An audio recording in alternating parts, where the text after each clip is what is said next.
Bonsoir, voici les titres de ce journal. Afflux d'immigrés aux frontières italiennes, ils espèrent bénéficier des mesures de régularisation annoncées par le gouvernement italien. Le personnel humanitaire de l'ONU regagne l'Irak, les contrôles de l'armement irakien devraient reprendre ces jours prochains, mais le régime de Bagdad tient toujours. Manifestation d'employés de la CEITA à Nantes, Metz, Strasbourg, Tonneins et Morlaix contre le plan de restructuration. Une fille et 5 garçons âgés d'une vingtaine d'années retrouvés morts intoxiqués par le gaz dans un pavillon d'Aulnay-sous-Bois en Seine-Saint-Denis. Voile, course du Rhum, Laurent Bourgnon est en tête, 24 heures de course en images en pleine mer à la fin de ce journal. 1200 personnes environ, immigrés clandestins d'origine pakistanaise, indienne, égyptienne ou chinoise, dont beaucoup parlent anglais ou français, se sont rués ces derniers jours aux frontières de l'Italie pour entrer dans ce pays et obtenir des papiers réguliers. Le gouvernement italien ayant annoncé une régularisation massive des clandestins présents sur son territoire. C'est à Modane, en Savoie, à la frontière franco-italienne, que ces immigrés se sont retrouvés face aux policiers italiens qui les ont contrôlés. Beaucoup ont été renvoyés en train vers leur lieu de départ. Reportage à Modane, Thierry Curtet et Jean-Pierre Pasteur. Le fond de la vallée de la Maurienne est comme une nasse. Par le rail comme par la route, les étrangers qui tentent de passer se font refouler par les policiers italiens presque à chaque fois. Et la météo ne permet pas d'emprunter les chemins de traverse. Plus de 1200 ont été conduits, mais aujourd'hui, pour la première fois depuis 5 jours, le flux a baissé. La situation se calme un petit peu grâce aux contrôles qui sont faits à partir de Paris, notamment à la gare de Lyon. Et les Italiens devraient nous remettre une 50aine de personnes dans la matinée. Ce qui représente le tiers de ce qu'ils vous ont remis hier ou avant-hier. Voilà, ce qui représente le tiers de ces derniers jours, donc une situation qui revient vers la normale. Depuis 5 jours, le schéma est toujours le même. 2 fois dans la journée, les Italiens regroupent ceux qui tentent de passer la frontière, en train, par la route ou à pied, et les reconduisent en France. Certains ont un titre de séjour provisoire, ils sont libres. D'autres n'ont aucun papier. Ceux-ci reçoivent une injonction à quitter le territoire sous 48 heures. Retour vers la gare de Modane. Soit ils reprennent des billets pour aller chez eux. Quelques-uns essayent de passer par Vintimille, je pense, puisqu'ils nous achètent des billets pour Nice. Bon, a priori, ils sont très bien, ils payent sans problème. Alors, ex-bain. Il paye pour rester en règle, pour avoir le moins possible affaire à la police. Ossine a le même comportement. En face de la gare, il nous explique qu'il est en France depuis 1972, qu'il n'a plus de papier depuis 1983 et qu'il est désespéré. J'ai été refusé. Pourquoi? Parce que je n'ai pas assez d'attache familiale ici, je suis tout seul. Mais je suis tout seul, je travaille pour ma famille en Tunisie. J'ai 9 personnes en Tunisie. 9 personnes, je travaille pour 9 personnes. Et comment voulez-vous, à l'âge de 43 ans, le préfet il me refuse? Qui c'est qui va m'accepter en Tunisie pour travailler? Qui? À l'âge de 43 ans. Le désespoir est à la mesure de l'espérance qu'a suscité le gouvernement italien, la promesse d'une régularisation définitive. Ossine essaiera à nouveau de passer en Italie. Il convient donc de rappeler que l'afflux de personnes immigrées aux frontières italiennes vient de l'annonce faite à Rome d'une régularisation de 38 000 clandestins, à condition qu'ils aient un travail, un logement et soient arrivés en Italie avant mars 1998. Devant l'accroissement des demandes, le gouvernement italien de M. D'Alema n'a pas exclu une révision à la hausse du chiffre des régularisations. À Rome pour France 2, reportage Alain Chalvron et Émoré Galéassi. Les sans-papiers de l'église Saint-Bernard font des émules en Italie. La basilique de Bologne a été occupée la semaine dernière pendant 24 heures par une centaine d'émigrés. Et si tout s'est bien terminé, ce n'est pas sans démonstration de force et quelques heures. Paradoxalement, cette occupation spectaculaire, une première en Italie, est intervenue alors qu'on procède partout dans le pays à une vaste opération de régularisation de sans-papiers. Des dizaines de milliers d'émigrés clandestins ont pris d'assaut les commissariats, passeports en main, en espérant être parmi les heureux élus. La décision a été prise par le Parlement en mars dernier lors du vote d'une nouvelle loi sur l'immigration. Pour compenser un durcissement de la législation, notamment les procédures d'expulsion, le Parlement a décidé de régulariser 38 000 clandestins. En principe, pas un de plus. Sur les 100 ou 150 000 que compte l'Italie, c'est dire que pas plus de un tiers ou un quart ne seront servis. D'après ce qu'on a entendu, ils ont dit qu'ils vont faire comme une loterie. Bon, donc c'est comme un tirage au sort. Bon, si on a eu la chance, notre nom est sorti dedans, on peut avoir le papier. L'information qu'il y avait quelques opportunités en Italie a vite fait le tour du petit monde des sans-papiers en Europe. Seulement, elle était incomplète. On a oublié de préciser aux candidats qu'il fallait prouver une présence en Italie depuis au moins le 27 mars pour avoir le moindre espoir d'être régularisé.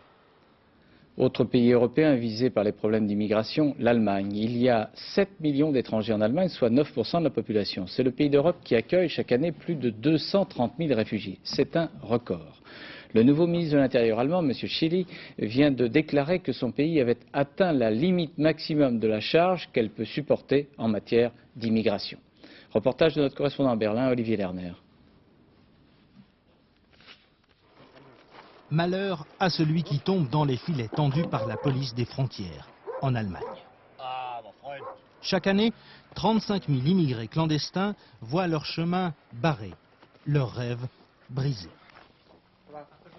Yougoslaves et Turcs, en grande majorité, mais aussi Polonais, Tchèques, Irakiens, Afghans, Iraniens et Syriens tentent leur chance. Sans papier, sans travail, sans ressources, la plupart sont expulsés, sans autre forme de procès. C'est la frontière avec la Pologne, la frontière verte, incontrôlable. Ils continueront de passer à travers la forêt, malgré l'énorme dispositif policier mis en place. Les mieux informés, ceux qui connaissent le droit, peuvent tenter le tout pour le tout, en demandant le droit d'asile. La procédure s'étale sur 2 ans minimum. Après avoir raconté tout leur passé, tout leur itinéraire, ils prennent la direction de véritables camps de réfugiés, comme ici, dans la banlieue de Berlin. Assignés à résidence avec un maigre revenu tiré des impôts du contribuable allemand, ils attendent. Et ils sont plus de 200 000 chaque année, demandeurs d'asile. 7% d'entre eux seulement sont autorisés à rester sur le sol allemand. Ramener à zéro le quota d'accueil des étrangers, à la surprise générale, c'est la ligne de conduite du nouveau ministre socialiste de l'Intérieur. L'Allemagne compte aujourd'hui 7 315 000 étrangers et n'en veut plus un de plus. En Israël, l'affrontement verbal entre le président de l'autorité palestinienne, M. Yasser Arafat, et le Premier ministre israélien, M. Benjamin Netanyahou, est monté d'un cran. M. Netanyahou exige que M. Arafat rectifie ses déclarations évoquant une reprise possible de la lutte armée. Commentaire de notre correspondant à Jérusalem, Charles Anderlin. À nouveau, le processus de paix est entré dans une zone de turbulence. Cet après-midi, à la Knesset, Benjamin Netanyahou a ouvert le débat sur l'accord de Wye River en annonçant qu'à la suite des déclarations de Yasser Arafat hier, Israël ne procédera pas au prochain retrait de Cisjordanie.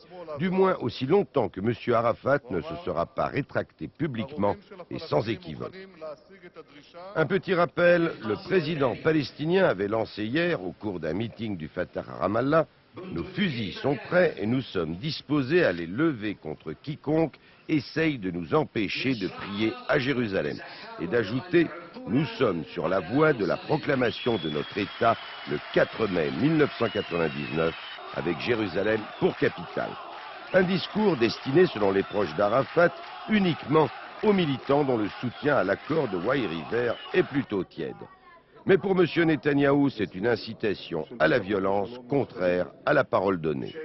Les Palestiniens lui répondent en citant Ariel Sharon, le ministre israélien des Affaires étrangères, qui lui a conseillé, hier aux colons juifs, d'occuper le plus de territoire possible avant le retrait. C'est donc la guerre verbale, et il faut espérer que Dennis Ross, le médiateur américain venu surveiller l'application de l'accord, trouve une solution à cette crise. L'appel lancé par le président américain Bill Clinton à un changement de régime en Irak a été évidemment mal perçu à Bagdad. Le ministre britannique des Affaires étrangères a appuyé les déclarations américaines en précisant qu'il aimerait beaucoup un changement de régime. Mais la France a marqué sa différence. M. Hubert Védrine a déclaré que la France n'avait pas l'intention d'agir pour favoriser la chute du président irakien. M. Clinton a ouvertement dit qu'il soutiendrait l'opposition irakienne, mais cette opposition, qui rassemble plusieurs dizaines de partis, notamment à Londres, est très divisée. Reportage à Londres, Étienne Lénart. Jamais un président des États-Unis n'avait aussi ouvertement appelé à un changement de régime en Irak. Un changement préconisé aussi cet après-midi par le Premier ministre britannique qui a exprimé sa volonté de soutenir l'opposition à Saddam Hussein. Mais de quelle opposition parle-t-on? Saad Jaber préside l'un des 70 groupes de l'opposition irakienne. Il vit en exil à Londres. On ne peut pas attendre et se dire Saddam Hussein changera un jour, peut-être. Ça ne changera jamais, sauf si on se débarrasse de lui. Et ce sont les Irakiens eux-mêmes qui doivent le faire. Depuis 20 ans, Saddam Hussein a systématiquement éliminé tous ceux qui pouvaient lui porter préjudice. Il y a 2 ans, son armée avait écrasé des groupes d'opposants soutenus par les services secrets américains. Aujourd'hui, l'opposition est une nébuleuse de groupes divisés et affaiblis par un exil forcé, des groupes incapables d'adopter une attitude et une action politique commune. Imaginons que l'armée de Saddam Hussein décide aujourd'hui de le renverser. À quelle opposition s'adresserait-elle? Aucun groupe n'est représentatif du peuple irakien. Et je crois que l'enjeu pour les Irakiens de l'opposition désormais, qu'ils vivent à l'intérieur ou à l'extérieur du pays, c'est d'abord de se mettre d'accord. Si bien les responsables de l'opposition irakienne considèrent que les frappes américaines n'auraient rien réglé, ils craignent aussi que les États-Unis soient désormais tentés d'armer militairement des groupes d'opposants et entraînent ainsi l'Irak dans une guerre civile sans issue. À Bagdad, Patrice Romden, c'est donc le retour des personnels humanitaires de l'ONU et de ceux de l'ONSCOM très bientôt. C'est un peu le double signe de la fin d'une crise. Oui, absolument. 30 personnes travaillant pour le programme humanitaire des Nations Unies sont arrivées ce soir à Bagdad et 120 autres sont attendus un peu plus tard dans la soirée. Ça, c'est une bonne nouvelle pour les Irakiens qui sont, et là je parle du peuple, les premiers à souffrir de l'embargo. Et c'est une bonne nouvelle aussi pour les promoteurs de l'accord pétrole contre nourriture qui permet à l'Irak de faire rentrer quelques devises en dépit de l'embargo. Cela étant dit, le véritable test, on va le vivre demain avec le retour des inspecteurs de l'UNSCOM. Vous savez que les Irakiens et les contrôleurs de l'UNSCOM sont comme chiens et chats. Les contrôles vont reprendre très rapidement et on saura très vite ce que sont réellement les relations entre les uns et les autres, si elles restent tendues comme elles l'étaient ou si on se calme un petit peu des deux côtés. Je tiens à vous dire qu'en ce moment à Bagdad se tient une réunion qui regroupe le commandement de la révolution et le commandement du parti Baas au pouvoir. Tous deux sont présidés par Saddam Hussein et ce genre de réunion conjointe, nous fait-on savoir du côté irakien, n'a lieu que quand les circonstances sont exceptionnelles. C'est un peu comme si les Irakiens voulaient dire ce soir aux gens de l'UNSCOM, nous sommes prêts et nous vous attendons à la veille de votre arrivée. Maintenant, la question est de savoir si l'Irak peut s'offrir le luxe d'une nouvelle crise. Sans doute pas. On a vu au cours de la crise précédente que les Irakiens se trouvaient isolés, une fois plus, face au monde entier. Mais l'Irak isolé, cela n'a pas toujours été le cas, comme on va le voir avec ce reportage réalisé aujourd'hui à Bagdad en compagnie de Patrick Voix, Alain Gauthier et Michel Valliot. Vous reconnaissez ? Il s'est mis le monde entier à dos et se retrouve bien seul. Pourtant, il compta par le passé des tas d'amis qui se pressaient à sa porte, les bras chargés de cadeaux. 4000 cadeaux regroupés en un musée du leader de la victoire, où le touriste se fait rare pour cause d'embargo. Si les cadeaux entretiennent l'amitié, Hussein de Jordanie n'a rien à craindre de Saddam, une trentaine de présents à lui tout seul. Arafat suit de près, avec notamment ce sabre, plaqué or. Si Reagan s'est fendu d'un éperon en 86, Bush et Clinton ont été moins généreux, mais cela ne signifie en rien que l'Amérique, toute l'Amérique, déteste Saddam Hussein. Ce ballon a été offert par l'équipe de football américaine de New York, à l'occasion du dernier anniversaire de Saddam Hussein. Pour nous, cela n'est pas surprenant. Nous sommes simplement heureux de constater que les citoyens américains vont à contre-courant de leur administration et manifestent leur amour pour le peuple irakien à travers Saddam Hussein. Dans une vitrine, l'offrande de Franco côtoie celle de Juan Carlos. Le maréchal Tito, lui aussi, était allé de sa médaille. Cette épée vient de Paris, un don de Jacques Chirac, alors Premier ministre. C'était en 1974, cela remonta loin. Le temps des amis a passé et les cadeaux de chef d'État se raréfient. Aujourd'hui, il faut se contenter des boutons de manchette de Madame Le Pen ou d'un réveil au design européen de l'anti-maastrichtien Jean-Marie Le Pen. Maintenant, on reçoit surtout des cadeaux envoyés par les Irakiens. C'est un phénomène qui a commencé juste après la guerre du Golfe et qui a tendance à se développer.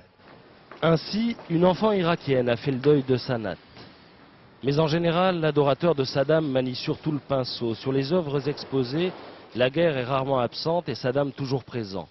On l'y voit même régler son compte à un serpent en forme de missile, sans doute américain. Il en résulte que Saddam a gagné la guerre du Golfe, c'est sans doute ce qu'a voulu dire l'artiste, mais comme dans tous les musées du monde, l'interprétation reste libre.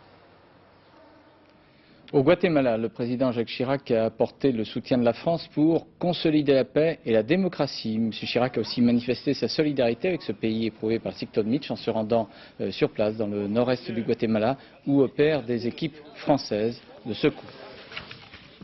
Et ce soir, le président Chirac a quitté le Guatemala pour se rendre pendant quelques heures successivement au Honduras, au Nicaragua et au Salvador, toujours dans le but de se rendre compte du passage, des effets du passage de l'ouragan.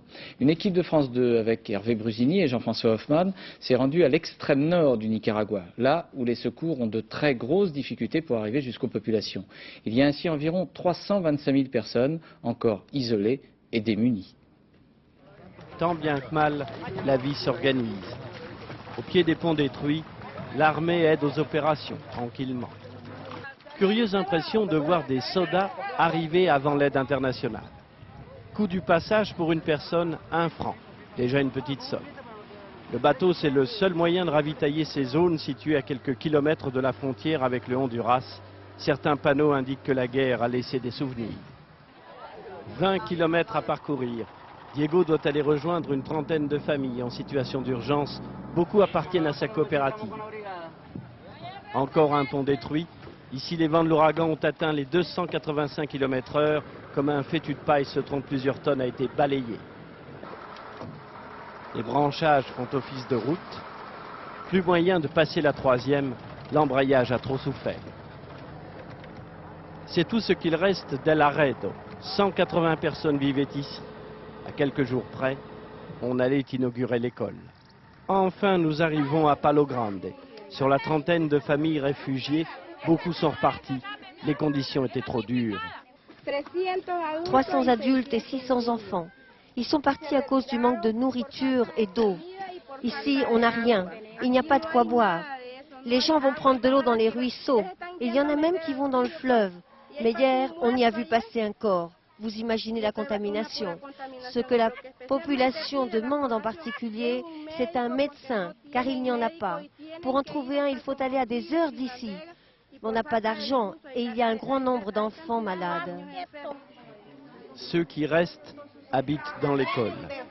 À peine de quoi manger, on dort à même le sol. Nous attendons une aide, peut-être de vous, que vous nous aidiez pour nos maisons, des vêtements pour nos enfants, des médicaments. C'est ça qu'on attend de vous, votre soutien. Un soutien, une aide, comment faire? En rebroussant chemin, quelques kilomètres plus bas, nous croisons les responsables des communes. Ils sortent tout juste d'une réunion pour évaluer les dégâts. Dans la commune de Palo Grande, là-bas, on a repéré 4 noyés. On n'a pas pu récupérer les corps, ils sont en état de décomposition. Alors ils nous remettent le chiffrage précis des pertes en culture, en habitation, comme on lance une bouteille à la mer. Dios te ama, Dieu t'aime. La devise de notre chauffeur, c'est aussi l'ultime espoir de toutes les victimes de ce pays. En Russie, le président Boris Eltsine reprend un peu ses activités. Il a reçu aujourd'hui le Premier ministre, M. Evgeny Primakov, dans sa résidence de campagne. Et il devait également accueillir le nouveau chancelier allemand Gerhard Schröder. Celui-ci s'est engagé à aider la Russie dans son plan de lutte anti-crise. Les industriels de 6 pays européens, dont la société française aérospatiale, veulent constituer une société européenne aérospatiale et de défense intégrée. Ceci va dans le sens de la concertation entreprise depuis 1 an entre industriels et gouvernements pour la constitution d'un grand groupe aéronautique européen. Journée de mobilisation des employés de la CEITA contre le plan de restructuration en cours. 2 sites sont d'ores et déjà promis à la fermeture, Tonneins dans le Lot-et-Garonne et Morlaix dans le Finistère. Dans ces 2 villes, les manifestants étaient aujourd'hui nombreux. Les syndicats ont été reçus par la direction de la CEITA qui maintient un plan de suppression de plus de 550 emplois. Reportage à Morlaix, Jacques Deveau, Gabriel Camilla. 5000 personnes dans la rue pour une population de 17 000 habitants. Les Morlaisiens ont massivement participé à la manifestation.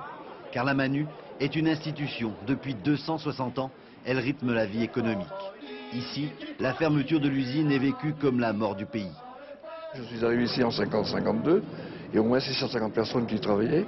Alors quand on voit l'effectif actuel, c'est vraiment le désastre pour moi. Le commerce morlaisien en pâtira et c'est évident que la fermeture d'une usine, quelle qu'elle soit d'ailleurs, ne peut que nuire à l'ensemble de la région morlaisienne.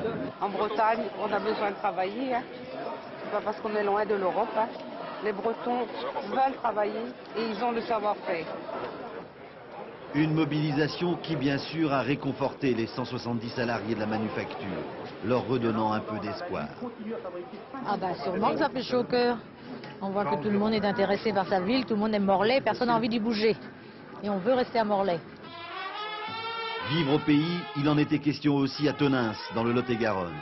Ici, l'usine fait travailler 330 personnes. C'est le plus gros employeur d'une commune de 5000 âmes. Ce matin, durant la manifestation, les commerçants avaient baissé le rideau. Pendant ce temps, toutes les unités du groupe étaient touchées par un mouvement de grève, façon de montrer à la direction que son projet ne passe pas. Je n'arrive pas à comprendre la logique de cette fermeture. Il y a de l'argent à la CITA. Je crois qu'on peut supporter tout cela. Mais des casses et des personnels qui sont mis à la porte, on n'a pas le droit de faire comme ça. La direction a présenté son plan social. Mesures d'âge, pré-retraite et autres. C'est plus de 600 personnes qui, d'une façon ou d'une autre, vont quitter la CITA. Le trafic SNCF toujours perturbé dans la région de Marseille. Aujourd'hui, 2 TGV sur 3 et 2 trains de grande ligne sur 3 circulaient. C'est le trafic régional dans la région marseillaise qui était le plus touché par cette grève déclenchée pour obtenir des postes de travail supplémentaires. Demain, le mouvement de grève dans la région de Marseille continue. Et puis un trafic également perturbé demain et après-demain, mais cette fois-ci à Air France, au départ de Paris. C'est une grève des stewards et hôtesses. Les vols long courriers seraient assurés à 55% et pour le trafic national à un peu plus selon la direction d'Air France. Le MEDEF, c'est-à-dire l'ex-CNPF, a donné son accord pour l'ouverture de négociations concernant l'ARPE, c'est-à-dire le système de départ en pré-retraite contre embauche.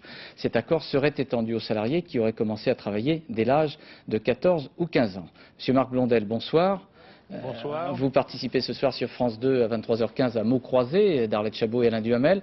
Alors, avant de vous entendre dans cette émission, quelle est votre réaction? Je suppose que vous êtes plutôt content de cette décision du MEDEF. Je suis satisfait, mais je vais être prudent. Je ne vais pas vendre la peau de l'ours avant de l'avoir tué, en quelque sorte. Mais je pense que le patronat a bien fait de répondre favorablement à notre revendication. J'estime simplement que nous avons perdu peut-être une année, parce que le 10 octobre 1997, à l'occasion de la conférence tripartite, nous avions déjà déposé la revendication et nous avions reçu un accord de principe. Je rappelle même qu'à l'époque, le gouvernement avait laissé entendre qu'il soutiendrait l'affaire financièrement. Peut-être que nous l'éviterons. Il faut peut-être mieux régler les affaires de manière paritaire. J'espère que les négociations vont avoir lieu rapidement et je suis satisfait parce que si nous réalisons la chose, il y a un effet de boule de neige. Il est fort probable que nous pourrons étendre ces dispositions par négociation dans d'autres secteurs, c'est-à-dire le secteur parapublic par exemple. Je vous remercie Marc Blondel. On vous retrouve donc dans l'émission d'Arlette Chabot et Alain Duhamel ce soir dans Mots Croisés à 23h15 sur France 2. Depuis hier et jusqu'au 21 novembre, c'est la semaine pour l'emploi des personnes handicapées. L'objectif de cette semaine est de recueillir des promesses d'offres d'emploi et de rappeler aux chefs d'entreprise les aides financières prévues lors d'embauche de personnes handicapées. Il y a un numéro de téléphone pour les employeurs intéressés. Vous le voyez s'inscrire, c'est l'ADAPT 0803 03 4000, donc pour cette semaine nationale pour l'emploi des personnes handicapées. Ce matin, dans un pavillon d'Aulnay-sous-Bois, en Seine-Saint-Denis, 6 jeunes, une fille et 5 garçons, âgés de 20 à 23 ans, ont été retrouvés morts. 2 autres étaient sérieusement atteints par des émanations de monoxyde de carbone. Celle-ci venait d'un groupe électrogène installé dans le garage de la maison. Reportage Mathieu Huchet, Dominique Merlin. Les pompiers les retrouveront couchés sur des matelas, même le sol, au premier étage de ce pavillon. La jeune fille et les 5 garçons sont morts durant leur sommeil, intoxiqués par les émanations de monoxyde de carbone. Locataires depuis plus d'1 an, ces jeunes n'avaient ni courant ni gaz pour se chauffer. Le système D, un groupe électrogène, installé dans un premier temps dans le jardin, puis placé dans le garage, suite à des plaintes de voisins. Je l'ai entendu, moi, avant-hier soir, à 9h du soir, oui, en sortant mes chiens, j'ai entendu un groupe qui tournait. Je crois que c'est une tondeuse à gazon qui était arrêtée sur le terrain. Et autrement, vous les connaissiez, ces jeunes, les occupants? Moi, je les ai vus arriver quand ils ont voulu louer. Oui, c'était des jeunes qui voulaient louer ce pavillon-là, c'est tout. Je j'en sais pas plus. Il faisait de la musique régulièrement? Ah, ça gueulait des fois le soir un peu, ouais. Les fêtes étaient en effet nombreuses. Certains étaient disques de jockey dans des rêves parties. Ils transportaient leurs sonos dans ces camions. L'un d'entre eux avait été interpellé il y a 3 semaines lors d'une soirée qui avait dégénéré. Je faisais de la musique, un petit peu de musique, ça plaisait pas aux gens, hein. Ça, bien sûr, il y avait de la musique. Hein. Mais sinon, moi je peux pas dire. Les sapeurs-pompiers ont beau régulièrement mettre en garde contre l'utilisation de chauffage de fortune. Chaque année, le monoxyde de carbone provoque 300 décès et près de 8000 hospitalisations. C'est quasiment impossible de le détecter, excepté qu'on peut en reconnaître les symptômes. Donc ce sont d'abord des maux de tête, des nausées, et des vomissements, voire des lourdeurs dans les bras et dans les jambes qui peuvent aller jusqu'à l'inconscience et au coma. Les corps ont été conduits à l'Institut médico-légal pour l'autopsie. 2 jeunes ont survécu. Ils sont ce soir hospitalisés. La COGEMA, la Compagnie Générale des Matières Nucléaires, s'est engagée aujourd'hui à démanteler les restes de l'ancienne conduite de rejet en mer d'effluents radioactifs de l'usine de La Hague.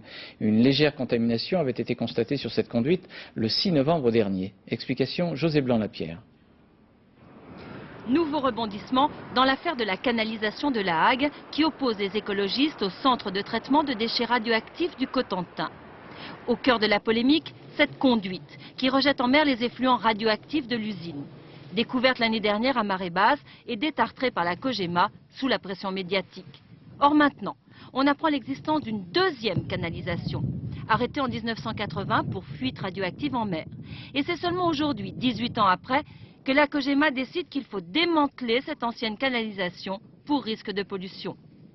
Apparemment, le démantèlement n'est pas si simple, c'est une grosse dalle en béton. Il y a des contaminations qui semblent s'être enfoncées dans la plage. Et donc, je ne sais pas comment ça va pouvoir être réalisé et comment on va pouvoir protéger l'environnement. C'est ça surtout qui va poser problème. Réponse de la COGEMA ce matin face aux élus, responsables d'associations et scientifiques réunis pour information. Ce nouvel épisode ne comporte aucun risque. Les traces de radioactivité détectées dans les sédiments autour de l'ancienne conduite ne dépassent pas les normes autorisées, assure le directeur.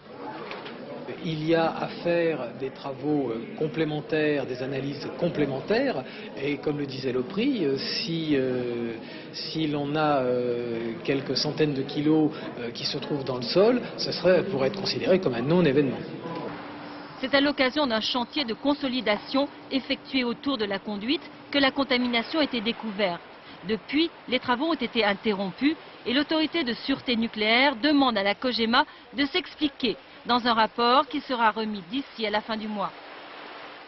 Ouverture à Paris devant la 16e chambre du tribunal correctionnel du procès d'un réseau international de proxénétisme. Au cours de l'instruction, le juge avait entendu plusieurs célébrités du sport et du cinéma, dont Robert De Niro. Exit Robert De Niro, Dominique Verdeillan. Alors, qui jugeait-on cet après-midi à Paris devant la 16e chambre ? Oui, ce dossier avait au début, vous avez raison de le rappeler, une distribution impressionnante. Robert De Niro, mais aussi un producteur de cinéma, Alain Sard, l'ex-capitaine Paul Baril, un joueur de tennis et des membres de la famille royale d'Arabie Saoudite. Alors un dossier sensible, une instruction que l'on pourrait qualifier de diplomatiquement incorrecte, en tout cas un dossier tronçonné, saucissonné, puisque aujourd'hui on ne juge que de proxénétisme aggravé, alors que les viols perpétrés par certains clients, eh bien eux sont toujours à l'instruction. Et puis en plus des incidents d'audience aujourd'hui, je crois. Oui, on peut même parler, je crois, de rendez-vous manqués, parce que les rares victimes, dont certaines étaient mineures au moment des faits, les rares victimes qui ont eu le courage de venir à l'audience, aujourd'hui voulaient donner à ce procès une valeur pédagogique de prévention. Et je crois qu'on peut parler ce soir d'un demi-échec, parce que l'absence justifiée d'un avocat, d'un prévenu, fait qu'il y a eu disjonction. C'est-à-dire que le président du tribunal, apparemment très rigide, est resté sourd aux arguments pourtant raisonnables de la défense et des parties civiles, à savoir qu'il faut juger ensemble les maillons de la chaîne. Eh bien, le résultat en est tout autre, puisque Anita Bruckmar, qui est considérée comme la Madame Claude de ce réseau, sera jugée dans 6 mois, alors que son complice Jean-Pierre Bourgeois, le photographe de charme devenu rabatteur, est jugé dès à présent. D'où le sentiment qu'en éclatant en morceaux ce dossier, eh bien, on ne veut pas qu'il éclate au grand jour. Merci Dominique. Voile route du Rhum avec une date souvenir, puisque le 16 novembre 1978, il y a 20 ans, Alain Colas sur Manureva disparaissait. Jamais le navigateur, pas plus que son bateau, n'allait être retrouvé. Il avait donc disparu au cours d'une route du Rhum il y a 20 ans. À présent, dans l'actuelle route du Rhum, où Laurent Bourgnon est en tête, ce sont les conditions climatiques qui modifient les plans de route de chacun des concurrents. Voici, depuis la nuit dernière, grâce au bateau accompagnateur d'Olivier de Kersauzon et aux commentaires de Christophe Duchiron, le récit de cette course en plein Atlantique. À l'heure où la ville dort, le skipper barre en nocturne. Il a dépassé l'archipel des Açores, Marc Guillemot et sa lampe frontale, l'un des forçats de la route du Rhum. C'est à force de volonté et d'intelligence que Guillemot joue désormais dans la cour des grands. Deuxième, derrière Laurent Bourgnon, un peu plus de 20 km de distance. Bref, 3 fois rien. À l'heure où Paris s'éveille, Laurent Bourgnon émerge au petit matin et contemple le beau paysage de la mer et du soleil levant. Après une semaine de course, les conditions de navigation sont meilleures et la température plus douce. Bourgnon, toujours en tête, décerne les bons points. Les intéressés apprécieront. Je dois féliciter mon équipe technique. Là, le bateau est neuf. Il y a absolument aucune avarie. Tout marche vraiment comme sur des roulettes. À l'heure du repas de la mi-journée, Alain Gauthier rêve peut-être d'un bon steak frites, mais en fait, Alain Gauthier, comme ses adversaires, il n'a pas beaucoup le temps de rêver. 4e au classement, toujours dans le groupe de tête, toujours en course pour la victoire à Pointe-à-Pitre, mais les dernières heures ont été difficiles à cause d'un anticyclone. Il fallait vraiment aller à fond, donc pas beaucoup de repos, beaucoup de tension à bord parce que j'avais vraiment peur de me faire, pas enfermer, mais faire un peu bloquer et de voir les autres plus sud partir. Donc pas mal de tension à bord les dernières 48 heures. Après 8 jours de course, derrière Bourgnon et Guillemot, Paul Vatine plus au nord tente un coup. Camas toujours 5e, quant à Perron et Joyon, ils reviennent, mais cela suffira-t-il pour recoller au peloton de tête? Pas sûr. Chez les monocoques, Coville toujours en tête, Vandenet 2e réalise une course remarquable. En début d'après-midi, à l'heure de la sieste, Alain Gauthier s'apprêtait à continuer son chemin tout seul, laissant le bateau suiveur d'Olivier de Kersauzon, fin provisoire de la chronique atlantique de la route du Rhum. Regardez, voici un très bel album de Titouan Lamazou, ce navigateur qui a parcouru, il s'est fait explorateur 5 pays, Japon, Bénin, Égypte, Grèce et Cuba. Il rapporte ses carnets de voyage, c'est publié chez Gallimard. Et puis l'œuvre picturale de Titouan Lamazou qu'on trouve notamment dans cet album, Carnet de voyage, sera présentée au Musée des Arts Décoratifs à partir de demain et ce jusqu'au 17 janvier, selon les offres de Titouan Lamazou. Voilà, fin de ce journal. Je vous rappelle 2 informations que nous avons développées. Tout d'abord, la mort de 6 jeunes gens à Aulnay-sous-Bois par intoxication au gaz, au monoxyde de carbone. 6 jeunes âgés entre 20 et 23 ans. Et puis l'afflux de réfugiés, de clandestins à la frontière italienne, des clandestins qui sont attirés par la décision du gouvernement italien à Rome de régulariser 38 000 personnes actuellement sans papier en Italie. Dans un instant, la météo de Sophie Davant, suivie de Ça se discute exceptionnel. Ça se discute avec Jean-Luc Delarue qui sera consacré à l'obésité des enfants. Puis il y aura mots croisés sur le thème Comment payer nos retraites. Parmi les invités, Marc Blondel, Alain Madelin, Michel Rocard et Gérard Jolès, le vice-président du MEDEF, et puis bien sûr des personnes retraitées. Le dernier journal, c'est à 1h avec Christophe Tortora, suivi du Cercle de Philippe Lefay. Demain à 7h50, dans les 4 vérités, Françoise Laborde reçoit Marie-Lise Lebranchu, ministre du Commerce et de l'Artisanat, et Élune Morlet. À 13h, Carole Gessler. À demain 20h. Bonsoir. Merci.